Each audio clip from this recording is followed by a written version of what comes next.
Let's face it, when people think of London, they quite often think of Oxford Street. Now, don't get me wrong, Oxford Street is absolutely great if you want to come to London and you want to come and do some retail therapy. Yeah, shopping to you and me, and it's really easy to get to. But actually, Oxford Street as a whole has got a whole load of chain shops. So, if you want to get those, then that's also great and meets what you actually want it to do. But for me, the Oxford Street area has some amazing things just off it. So in this video, we're going to give you 10 great things you can do just off of Oxford Street. So if you want to come and do some retail therapy and then drop off Oxford Street after, or alternatively if you're with someone that's doing some retail therapy and you want to drop off, then let's tell you 10 great things here in London, just off Oxford Street. Let's start our first place. It's St Christopher's Place. Now this is literally just off Oxford Street down by Bond Street. If you look for the Disney store, it's on the same side. By the way, we're going to be showing you maps and the local stations, etc. all the way through, so don't worry, you won't get lost. Right, this is St Christopher Place, and I can guarantee you, you will miss this place the first time you walk past here if you've never been down here before. But if you also want to go back in time, then St Christopher Place is almost one of those places that takes you back there. St Christopher Place not only gives you shops and also lots and lots of non-branded shops, so little independent ones, but also it gives you some great places to eat, a lot of them where you can sit outside and eat al fresco as well. Not only is it amazing because so many people don't know of its existence, therefore you feel like you're one of the only ones and it's that little secret that we've got to keep, but also it's so close to Oxford Street and around the corner as well from Selfridges, so it really is on the doorstep of so many different places, so you've got to come down here, even if just to browse and go, wow, I've got to come back here again. The shops and the restaurants down St Christopher's Place change quite often, and you may have noticed just there's a gallery, and there's a number of different galleries you can go in. So it's one of those places here at St Christopher Place that if you know, you know. But also don't judge it on these cafes that we've got there now, as we're showing you, because it changes so often. So as we pan round, that shows you back up the street we walked down, but then as we go round, the glass building you can see right at the end is Selfridges. Yes, that's how close you are to Selfridges. But the great thing is it's got a real European feeling to it with all this eating out on the street. And also just at the end of the road there, you've got St James's Street with lots more restaurants. And this takes you down to Oxford Street. Do you remember earlier I said it's really easy to miss off Oxford Street? Well, this is the reason why. Yes, you're looking for a gap like this. But the good news is if you walk down here and look around, you'll see this sign here pointing to it, and you'll also see this hanging over the entrance to it as well. In this video, we want to give you a mix of places. So our next place is a place to have a lovely coffee and have a bite to eat as well, called the Attendant. Here it is, and you could actually be mistaken for thinking you're standing in the middle of the street in Paris, but it's not. This is in Foley Street, which is right near the BBC off Oxford Street. And as you can see, it's open 7 days a week, and you go downstairs to the cafe, but it's a cafe with a slight difference. As you enter, as you go downstairs, on the right you've got a whole wall full of signatures, and then you wait to be seated, and there's a reason for that. There's not many seats. Now you might think, that's a nice quaint little window. Welcome to the downstairs. And yes, if you're thinking that's a toilet system and urinals, you're right. Once upon a time, many moons ago, this was a gentleman's toilet, but it's been converted into this under street cafe. Yes, you are literally underneath Foley Street, and I can tell you, it's been quite some time, so don't worry, it's amazing.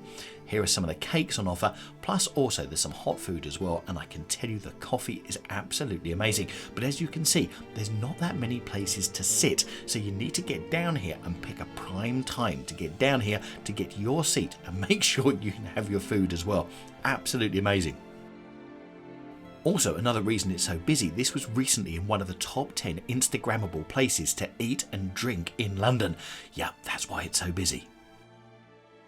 We go from a couple of specific areas to a sort of small district called Soho, which you can see here is bordered by the red lines. Easy to get to with 3 train stations really nearby.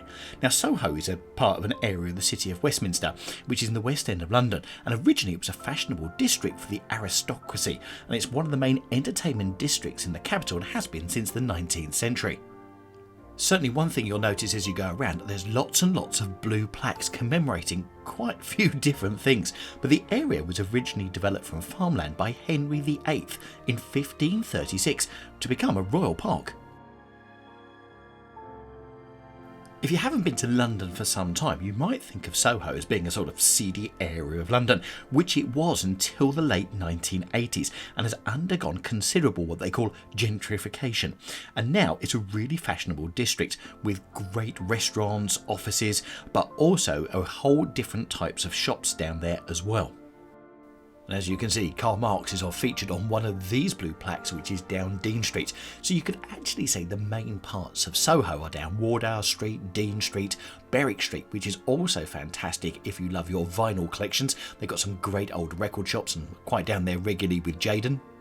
Plus you've got Old Compton Street as well, and it's interesting because Soho not only borders onto Oxford Street, you've also got Carnaby Street to one side of it, and also goes down almost as far as Seven Dials, which is the outskirts of Covent Garden.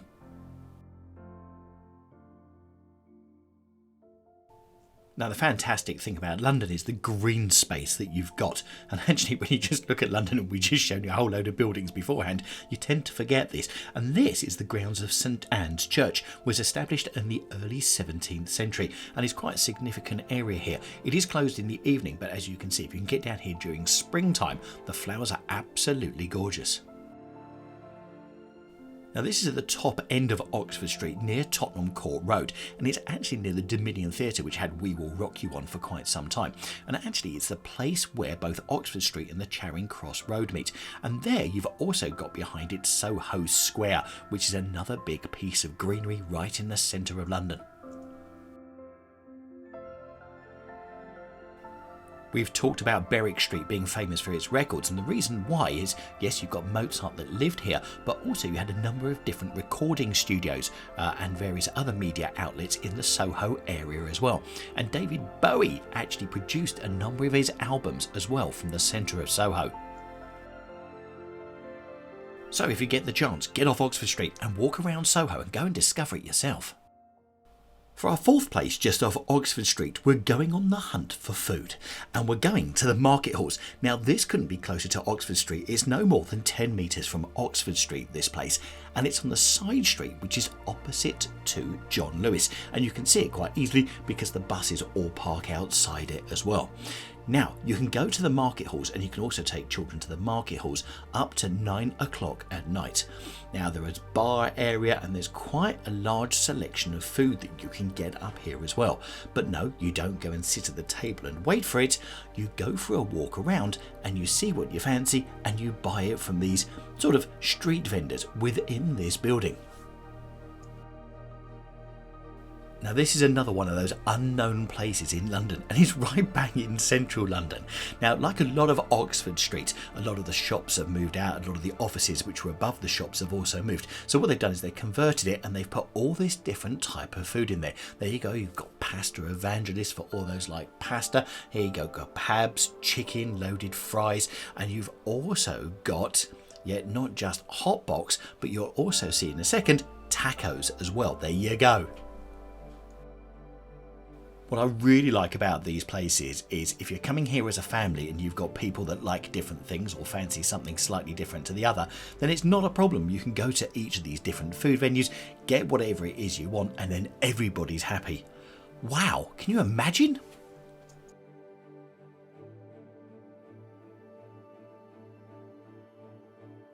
The great thing about market halls is another one of those places that you can go to off of Oxford Street when you're thinking, what do I really fancy to eat? And actually you can come up here for the inspiration and then take your pick wherever you want. And of course, if you want to come up here and have a glass of something whilst you're doing your shopping, you can do that as well.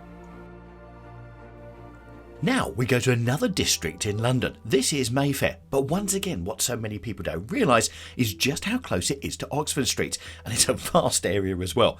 This is one of the wealthiest areas in London, so I thought we'd take you for a quick look around. And of course it's got one of the nicest hotels in central London as well, because this whole building is Claridge's Hotel. We are no more than about 30 seconds away from Oxford Street. That's how close we are, with Bond Street Tube just being around the corner as well. So it's well worth taking a walk around here. And of course you'll tell when you're in Mayfair, because not only do the buildings look large and beautiful, but you've got amazing cars as well. And the other thing I love about being down in Mayfair is all of a sudden you get those tall buildings, and then all of a sudden you find a mews. And there's a few of those around which are sort of tucked away houses. And you can just see above the window there where they used to have the block and tackle so they could get things in and out of the old warehouses they used to have down here and in through those large windows, which of course have been converted into beautiful homes. There's an old saying that says if you need to ask the price of something, you can't afford it, so we're not going to. But they are expensive. And the variety of the architecture around here is incredible. Yes, this is an old public library from 1894 with red telephone box, and then look, you have this beautiful park which is tucked away behind all these houses right bang in the centre of Mayfair. Absolutely incredible.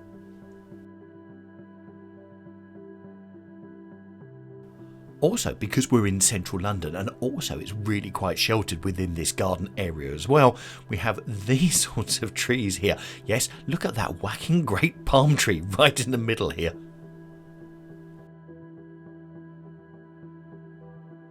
That wouldn't be out of place in the south of France.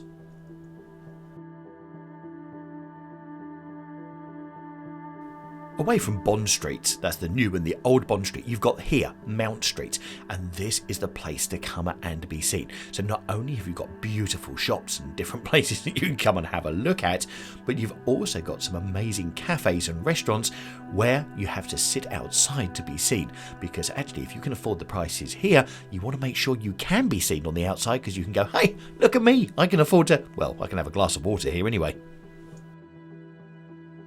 This restaurant is called Scott's, and if you watched our Christmas videos you would have seen it with a giant giraffe, also a big cocktail glass and an elephant outside the front door. Yes, that same one. One thing I love about being in areas like this is just looking at the architecture. Now, I'm not an architecture buff, but I can appreciate what beauty these buildings look with their archways.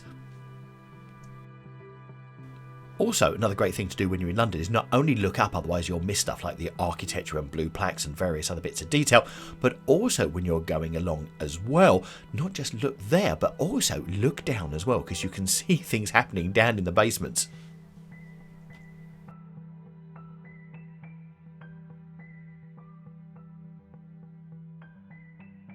And here's something, if you want to really make a statement down here, have a front door like this that says, wow, I've got money and a big front door as well. And I love the fact that they've got it all roped off already. So if you want to come and eat here, then you've got to join the queue of the oi polloi before you can get in. Now here we're at another famous hotel. This is the Connaught, and outside the front of the Connaught Hotel you've got this water feature, which is absolutely beautiful. At night all these lights underneath are lit up, but also about every 15 minutes to half an hour steam comes out from round by the trees and blows beautifully across the water feature. Really worth coming up here and seeing.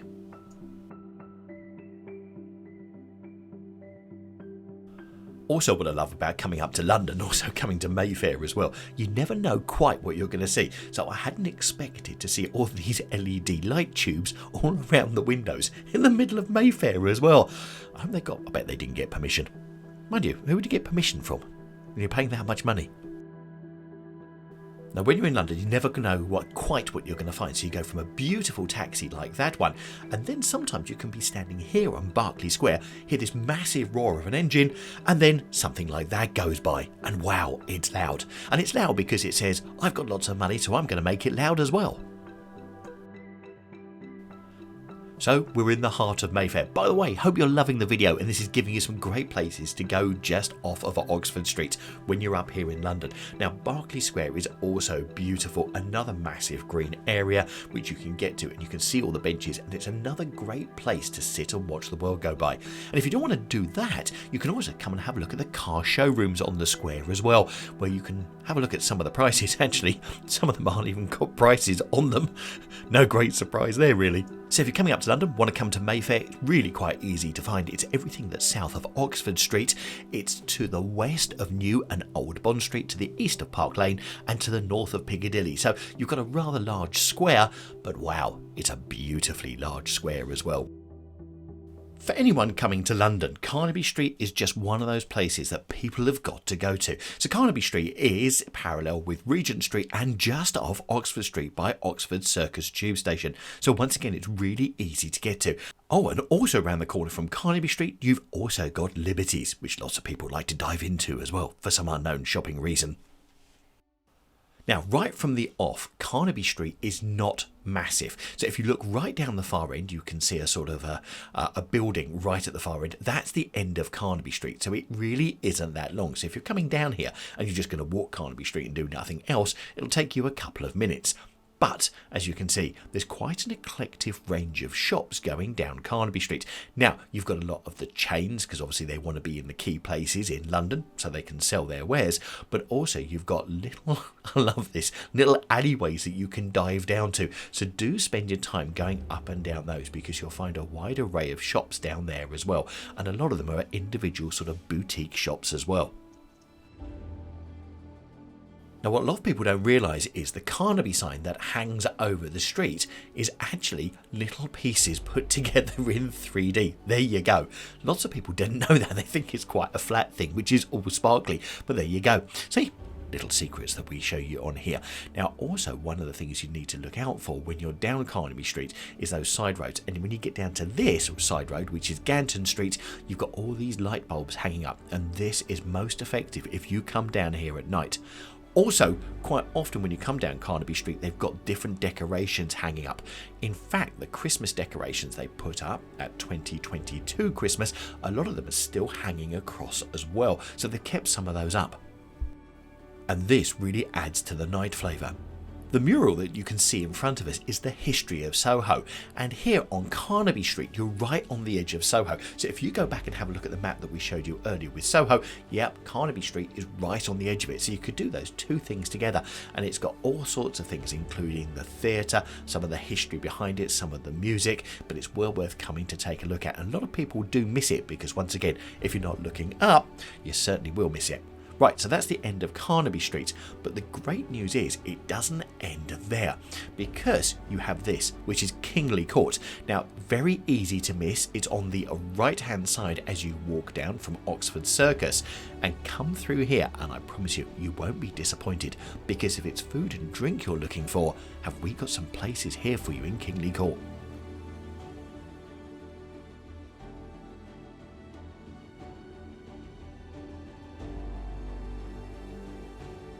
As you walk through the alleyway, you are then greeted by 3 floors of restaurants, all looking down into Kingly Court. Once again, at night, this is also beautiful because all the trees have got fairy lights around them as well. But whatever you fancy here, yep, there's lots and lots of choice. But unlike other places where you've got the sort of market traders where you can go and have individual bits, these are all individual restaurants. So you're going to need to decide as a group, if you're coming down here, what you're going to go and have. By the way, I've been to the Stacks Diner, and that is absolutely gorgeous, and not too bad for London prices as well. And for those seeking accessibility, you've got a lift that takes you all the way to the top as well. Okay, we're off on the trail of another food place, and this is one of our favourites, and it's here, right by Marble Arch, but almost opposite Selfridges, but just off Oxford Street on North Audley Street. It's Mercato, and it's unbelievable that this is so close to Oxford Street, but it's one of those hidden secrets. Look at the opening times. It's open till late and from midday every day. Plus you can also pop in for breakfast and coffee beforehand. So it's an old abandoned church, which you need to come inside for a different type of service. So not only have you got the ground floor, you've also got the upstairs balcony, and you've got the downstairs crypt as well. And we're going to show you around very briefly. Now, the other thing is we've got a full-length video on this. I'll put a link on that in the top right-hand corner. But they've still got the stained glass windows. They've got the altar, and they've got all the decoration around it as well. But within that, you've got various food places where you can select the different types of food that you fancy. So if you've got a family that likes different things, then this is the ideal place for you. Now this is one of these secret places in London that if you know, you know, or you've looked at and you've come here for the first time, because you often hear people walking through gasping going, wow, I can't believe what I've actually found. The food here is amazing and it's all cooked fresh to order. So when you come here, what you do is you go and pay in the different places, but then they give you a buzzer, which then tells you when it goes off that your food is ready and you go back and collect it. And then you just find yourself a place to eat. And as you can see from before, there's lots and lots of tables around. So if you're coming in as a large group or a small group, you've got you catered. Now downstairs, you've got the crypt area, and this is a long bar area here, where, as you can see, you've got various types of drinks on offer. But as you then go through to the next section of the crypt and you then go through, you've got a delicatessen area as well. Not only have you got all these different types of meats and drinks here, but you've also got different types of cheeses as well.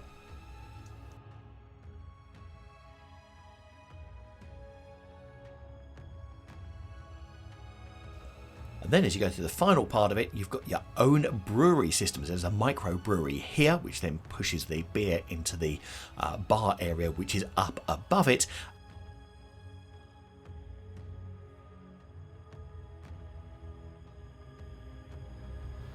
And then on the other side, you have another bar area as well, with more things being brewed in the background.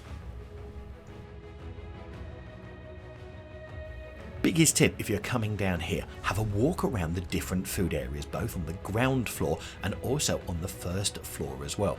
Not only does it help you give you an orientation, but also gives you a feel for the different types of foods they've got. Once again, do check out that video. I'll put the link in earlier because we show you all the different types of food that are available. But of course, it does change from time to time.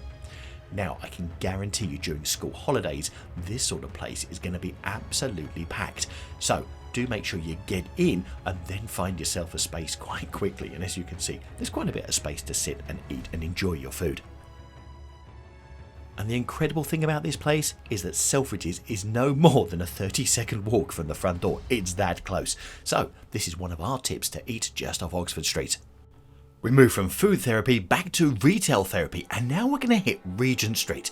So what a lot of people don't realise is Regent Street crosses over Oxford Street, right bang in the centre at Oxford Circus. If you go to the very top of Regent Street, you've got this, which is All Souls Church, which is right by this big building, which you can see up and down Regent Street until it goes round the corner, and this is the home of BBC, the Broadcasting House. Now, strictly, this isn't really Regent Street, this is Langham Place, but Langham Place turns into Regent Street just in front of us. Actually, it's a set of traffic lights, but you can always see the BBC and All Souls Church from Oxford Circus and on, so it's always worth showing you what you can see behind you. So here, we're now at Oxford Circus. This is where Oxford Street goes across. This is normally absolutely heaving, but when I filmed this, it was quite early in the morning before everyone had managed to get up. But here at Oxford Circus, you can see down both ways. You can see the shops, etc. going down Oxford Street, and then you've got the views going down Regent Street and the beautiful architecture going down Regent Street from either way. Regent Street at Oxford Circus, if you take the walk down here the way we're going, will bring you out to Piccadilly Circus, which is no more than a 10-minute stroll away. It really isn't that far. But as you go down through Regent Street, you've got all the various retail outlets, and some of them are a bit more upmarket than walking down Oxford Street. So if you're looking at retail therapy, absolutely amazing. Also, note the lack of streetlights. Yes, the streetlights in Regent Street are all uplighters on the side of the building. That's what lights it up a little bit later at night as well, which also gives it beautiful colours to the buildings. We're coming up to traffic lights here at Great Marlborough Street, and the reason for stopping here is, yes, that is Liberty. That's how close Liberty is. Now, Liberty is not on Regent Street. Most people think it is. It's not. It's on Great Marlborough Street, but it's literally there, just around the corner. Running parallel to Regent Street is Carnaby Street, and there it is, straight through there, one alleyway that takes you straight to Carnaby Street. Now, if you're on Regent Street, it's highly possible you've been dragged there by, yes, your kids, and the reason for that is this next attraction, which is on Regent Street, the one and only Hamley's Toy Store. Yes, the main one. Yes, I know they're in airports and they're in stations, etc. around London, but this is the main one. 6 floors of toy joy. And because of Hamleys, this piece of the street is always packed, and as you can see, they always have entertainers at the door to keep people happy. There you go, you've got dancing people there. They normally have all sorts of things, and also loud music as well to attract everyone in. On Regent Street, there's plenty of shops to keep people happy, but for me, the best part of Regent Street is this final bit. It's the sort of the final bit that curves round and goes to Piccadilly Circus, which you'll see very, very shortly after it's all curved round. But just look at the architecture and the buildings here, and it really does feel like the regal street that was built way back when. Now, just to show you how close everything is in London, take this street and you're about a 2-minute walk from Old Bond Street, New Bond Street, and also just through there as well, you've got Savile Row. Yes, the tailored street, as they call it. That's what I love about London, everything being so close, and you just dart down one road and you're in a completely different area. Now, you've also maybe noticed as well, there's lots of greenery and trees that have been planted down by the side of the road, and Westminster City Council have done this recently to really make it feel much more of a green space, which is a great touch.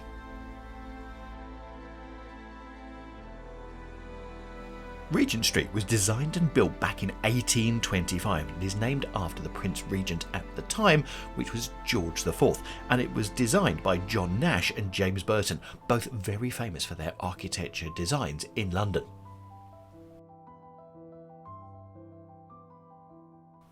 Regent Street is just one of those easy streets to walk in London. It's less than a mile long, so it really doesn't take you long to get from one end to another, and again, it's another shortcut to get to Piccadilly Circus.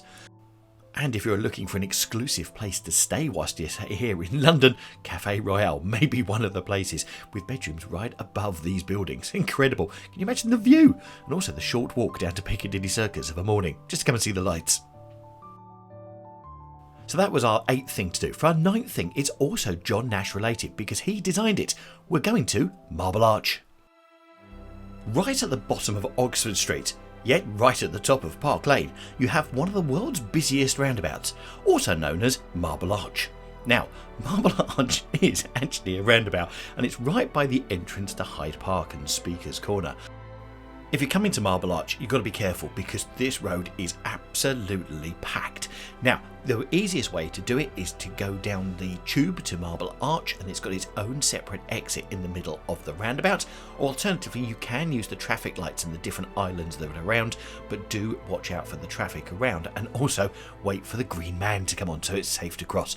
Right, that's the safety bit done my health and safety bit there. Marble Arch itself is quite often used as a different place to put different exhibitions as well. So when you come down here, the arch is always visible, which we'll show you in just one second. There it is. But also quite often they have different things here. Recently they've had the Marble Arch Mound,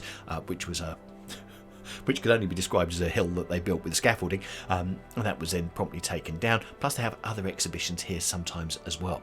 Now, this is Marble Arch. It was designed in 1825, and it was to be the front piece of Buckingham Palace, and it was designed by John Nash. Yes, he who we mentioned that designed Regent Street before. But in 1851, someone that took over the architecture from John Nash decided, do you know what, we don't want it on Buckingham Palace, let's put it here, and they moved it right to where it is now. What I love about Marble Arch is you can get up close and personal to it, so you can come and have a look at all of the ironwork on the gates and walk right round the arch so you can have a really good look at the architecture here. Now, the great thing about Marble Arch is it's right at the end of Oxford Street. It also signifies where Hyde Park is, so you can go in there, and also Speaker's Corner. So it's a great place, and it's our 9th one off Oxford Street to do. For our 10th and final place to go, we go to Grosvenor Square, which is just in Mayfair and to the south of Oxford Street. We could have gone to Cavendish Square, Soho Square, or even Portman Square, but Grosvenor Square is the biggest one of them all, and also is the second biggest garden square in London, behind Russell Square. Grosvenor Square also has a lot of history to it, most of it American. Standing with pride almost in the middle of the square is this statue of Franklin Roosevelt. Up until 2009, the United States used to have its embassy here at Grosvenor Square before they moved it to Victoria, so therefore you can see why there's such an American presence here in this square. The gardens were actually created back in the 1720s and was done as a celebration of the countryside in the city. However, the gardens have been modified over the time to meet the changing needs of those around them. So far we've shown you the beautiful gardens in the centre of the square, but now let's show you some of the architecture, and this is what it looks like going round the square, which is absolutely incredible, especially those columns. This particular building, which is 20 Grosvenor Square, was used by Dwight D. Eisenhower during the Second World War as his military headquarters, and during the time the square was nicknamed Eisenhower Platz. And in true central London style, this is just one of the many plaques around Grosvenor Square. There's another one here at this particular building. And the reason for this is the first place where John Adams first established the American mission to the Court of St James in 1785.